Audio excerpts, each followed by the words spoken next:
Bonjour à tous et bienvenue dans les Chroniques de Jeanne d'Arc. Dans cette première saison, nos professeurs en herbe vous présentent des pièces de théâtre de Jean Racine, un auteur qui a vécu à la même époque que Molière, sous le règne de Louis XIV. Nous débutons par Les Plaideurs, la seule comédie écrite par ce spécialiste de la tragédie classique.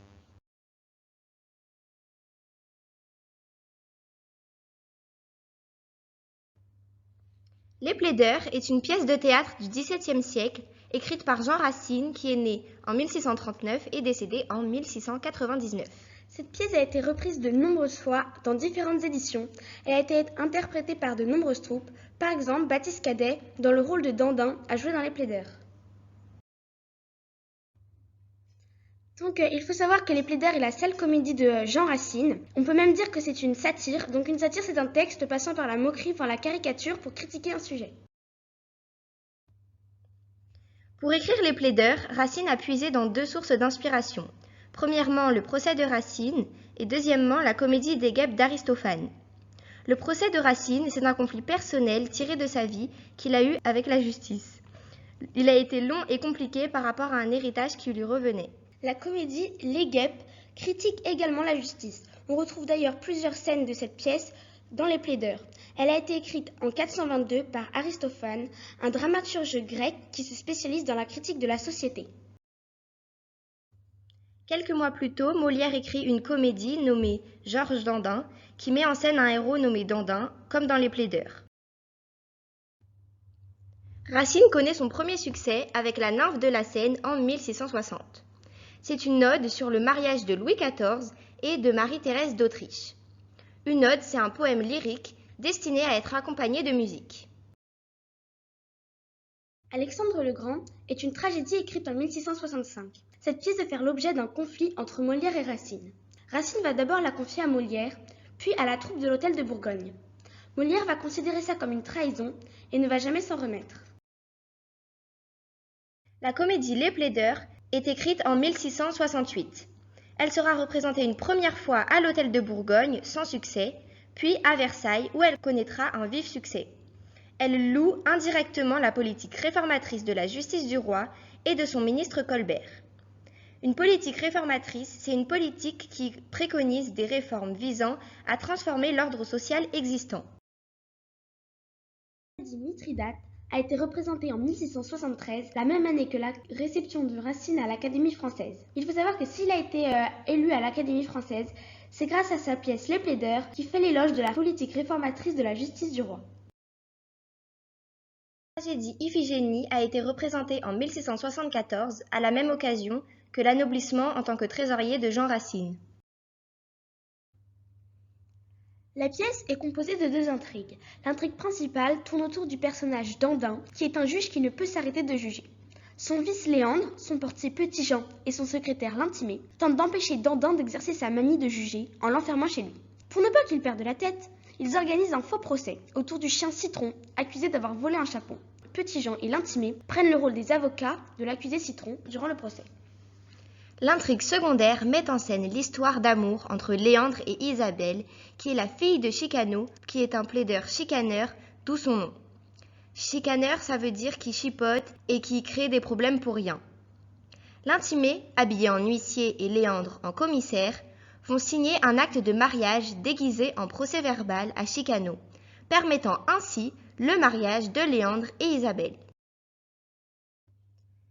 La première citation est tirée du monologue de Petit-Jean dans la scène 1 de l'acte 1. Petit-Jean dit « Tout franc, vous vous levez tous les jours trop matin. Qui veut voyager loin, ménage sa monture. » Dans cette citation, Petit-Jean explique que son maître Dandin, obnubilé par sa profession, en oublie son sommeil. Le portier lui dit que pour perdurer dans ses travaux, il vaut mieux économiser son énergie. On a choisi cette réplique car elle est devenue une expression connue de la langue française.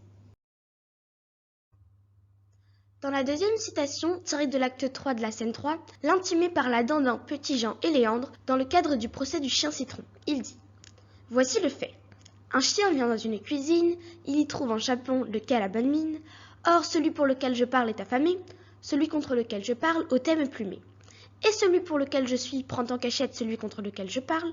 L'on décrète, on le prend. Avocat pour et contre appelé, jour pris, je dois parler, je parle, j'ai parlé. On a choisi cette citation, d'une part parce que c'est une bonne représentation de l'intrigue de la pièce, puisqu'elle est au cœur du faux procès du chien Citron. Dans cette citation, l'intimé, dans le rôle du défendeur, plaide et justifie la cause de l'accusé Citron, qui certes envola un chapon, mais celui-ci explique que le chapon était déjà cuisiné et que de surcroît le chien était affamé. On a également choisi cette citation puisqu'elle reprend ce dont on vous a parlé tout à l'heure, c'est-à-dire que Racine utilise sa pièce pour critiquer la justice. On le voit par le choix de son sujet, l'accusé Citron est un chien. Ensuite, parce que l'intimé répète beaucoup ses arguments, qui sont d'ailleurs creux. Ce n'est pas parce que le chien était affamé ou que le chapon déjà cuisiné que c'était une raison pour le voler. Lorsqu'il dit à la fin de sa tirade « Je dois parler, je parle, j'ai parlé », il indique qu'effectivement il a parlé sans pour autant défendre concrètement le chien Citron.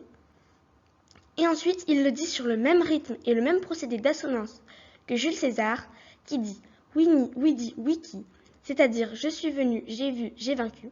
Cependant, Jules César le dit lors d'un acte historique, c'est-à-dire une victoire rapide et éclatante, alors que l'intimé réadapte cette phrase pour un simple vol de chapon. Pour illustrer la pièce, nous avons choisi une gravure de 1805 réalisée par Benoît-Louis Prévost. Nous sommes toujours dans le cadre du procès de l'accusé Citron. Afin de défendre son client, l'intimé a ramené les chiots de Citron. Vous voyez à l'image ces 3 chiots dans les bras de l'intimé, tandis qu'un autre a déjà quitté sa main. Le but est de susciter la compassion du juge Dandin. On le reconnaît parce qu'il porte les habits traditionnels du juge. Sa posture, notamment sa main levée en bas à droite, nous laisse penser qu'il est bouleversé et attendri par les chiots. Le juge Dandin décide finalement d'épargner l'accusé Citron pour ne pas rendre les chiots orphelins et les envoyer à l'hospice. De plus, il veut passer à un autre procès rapidement et aller voir le mariage de son fils. Il gracie donc le chien. Pour terminer cette vidéo, voici un petit schéma récapitulatif. Comme on vous l'a montré, Racine fait la satire de la justice à travers les plaidaires. Cette œuvre représente à elle seule l'absurdité de certains jugements. Elle dénonce l'incohérence de la justice. De plus, elle vante la politique du roi qui cherche à réformer la justice pour corriger le non-sens de celle-ci.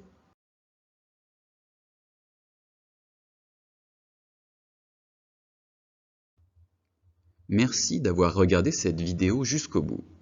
Dans le prochain épisode de la saison 1, nous vous présenterons La Thébaïde, la toute première pièce écrite par Jean Racine. À bientôt.